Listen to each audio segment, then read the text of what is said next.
Maui was stunning. But it wasn't just the scenery. The culture, the food, and the people proved that you should always venture beyond your resort.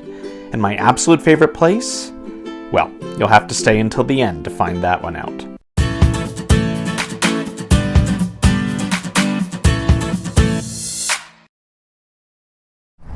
After a couple days of some fairly mediocre hotel coffee, I'm ready to find a real coffee place around here.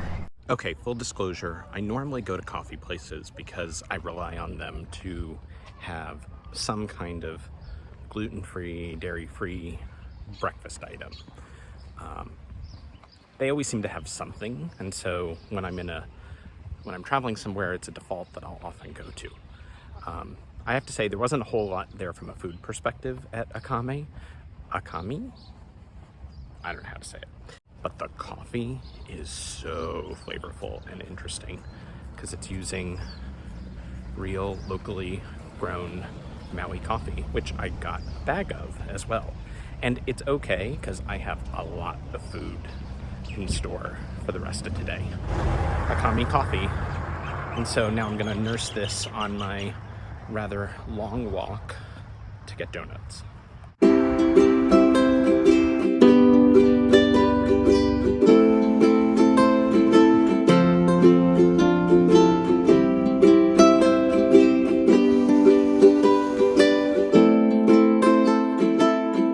Okay, these donuts smell amazing.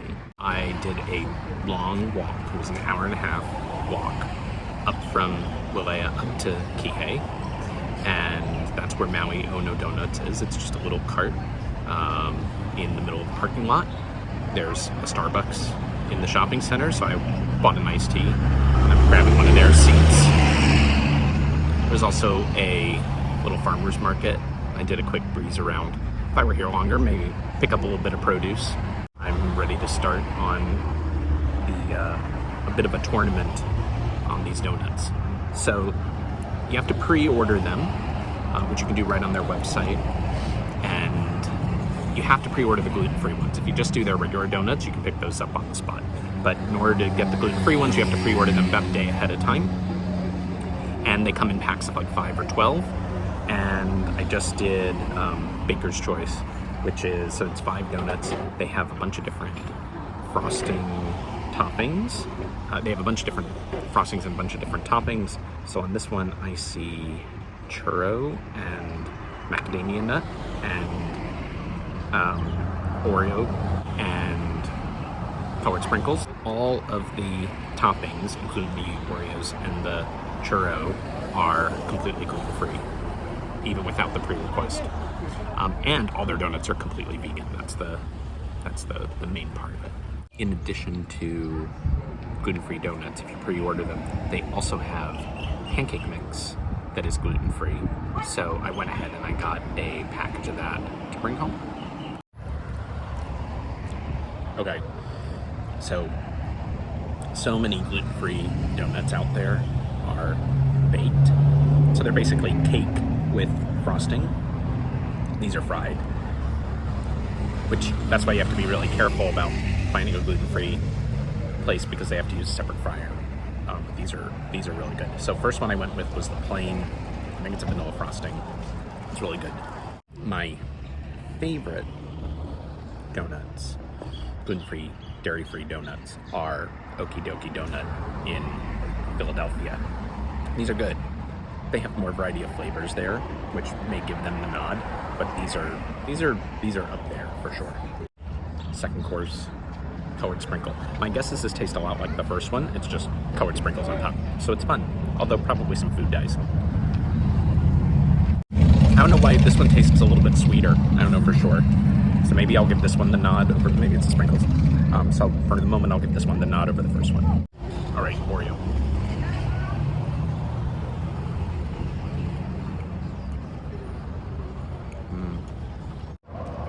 So my favorite ice cream flavor is cookies and cream.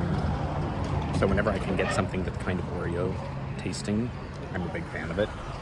So those three were all good, though kind of predictable. Now there's the churro one with vanilla frosting and macadamia nut with Maybe it's strawberry frosting, maybe it's maple frosting. I can't tell for sure. Let me go churro next.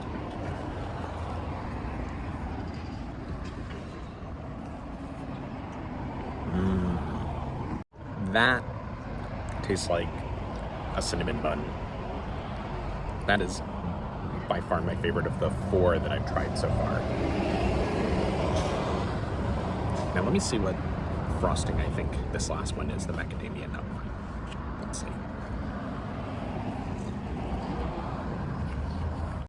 Okay, that's strawberry macadamia nut. That is really good too. So, I would say the competition is between strawberry macadamia nut and churro vanilla. You're gonna have to eat more of them to make a firm decision. Okay, all the ballots are in. By a hair, the winner is the vanilla with churro. That's really good. I would get that any day. So I'm gonna finish up here and start making my way a little further back down the street, just a few minutes away. Try to find some protein to balance out all the donuts. I'll see you in a minute. So when I say close to where Maui I Donuts is, I mean really close, like 10 seconds away. So don't get me wrong, it's not the fanciest place I've ever been. But really good avocado toast. I needed something to help balance out the donuts that I just downed. So, but they had an avocado toast on gluten-free bread, which was great. I will say there are a lot of other gluten-free, dairy-free items that they have on their menu. They do pancakes, they do a French toast, they do a egg bowl. 2 things. One, the potatoes, so like the hash browns and stuff, are on a shared fryer. So I didn't want to do that necessarily. And the eggs are, well, the plant-based eggs are soy-based, and we generally don't eat soy. So like I said, not super fancy, but nice to go to a place that you know has everything checked off from a food safety perspective. The other thing I will say is the staff was incredibly nice, and that's a recurring thing here, is I have found that everybody has been incredibly, incredibly nice and gracious and hospitable. And I will say, there's a lot of talk about, is it the right time to travel here or not? And I'll be honest, maybe I'm projecting this, but I do feel like there is a real sense from the people here of graciousness about having visitors back and about really wanting to encourage it. Even at Earth Aloha Eats, you know, as I was heading out, the staff was all like, oh, thank you for supporting. Now, I don't know if that's like, thanks for coming to visit our small business, or if that's, thanks for supporting a vegan, gluten-free lifestyle, or thanks for being here. I assume it's the latter. Because there's like a real pervasive sense I have found about people really wanting to welcome visitors back. So take that for what it's worth. I'm glad I had an opportunity to come when I did. I will say, just because I'm walking, don't take that as a recommendation to walk. I do this because I don't drive, and I do like walking, but there are some really pretty sections of this walk, particularly this park right here. You can get right up against the waterfront, but there's parts of it that are also pretty boring. So this is not me saying, hey, you have to do this 90-minute walk. You can also just drive up from Wailea in 10 minutes and visit these spots. So your mileage may vary, or rather, your time may vary.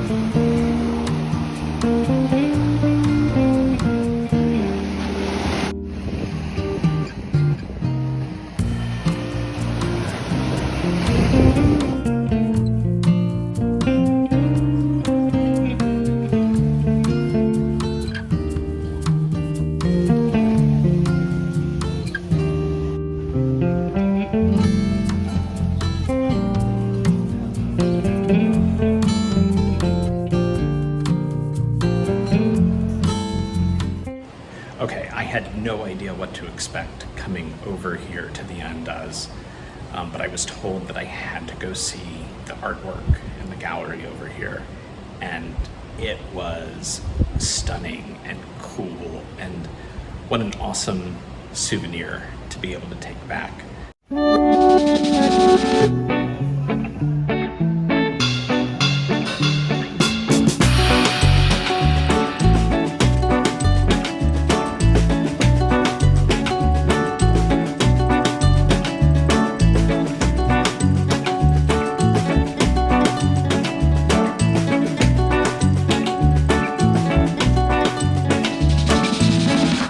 Who was helping at the gallery told me a little bit about some of these. So if you see the ones with the rounded edges, those are the originals. Those in frames or with a flat corner, those are the reproductions. But the ones with the rounded corners are actually resin over used recycled surfboard material.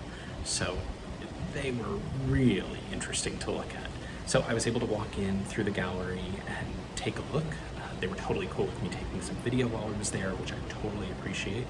And I actually bought a print to take home. And since this channel is usually about travel with kids with dietary restrictions, and I'm just a lone 44-year-old guy walking around Maui, I will point out that the Welzie Art Gallery also hosts kids' art classes here at the Andaz. So if you're staying here, if you're staying nearby, I don't know the rules about how you're able to access the art classes, but I do know they exist, and there's some information on it that will pop into the description. I promised you my favorite activity in Maui, and here it is, Ocean Vodka. The views from here were unparalleled.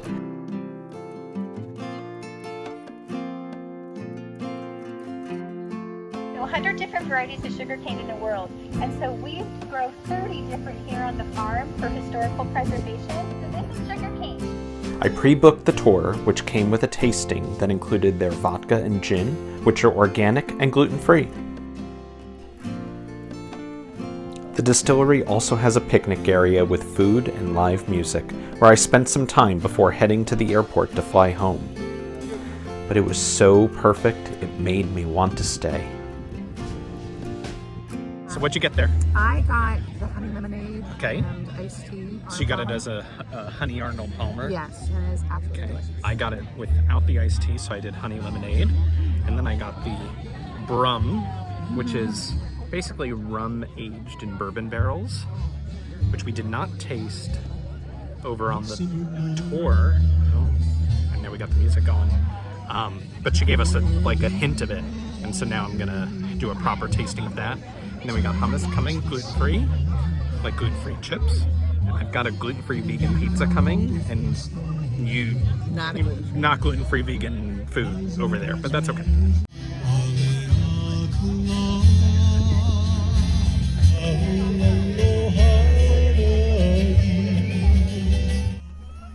And with that, my brief visit to Maui is complete.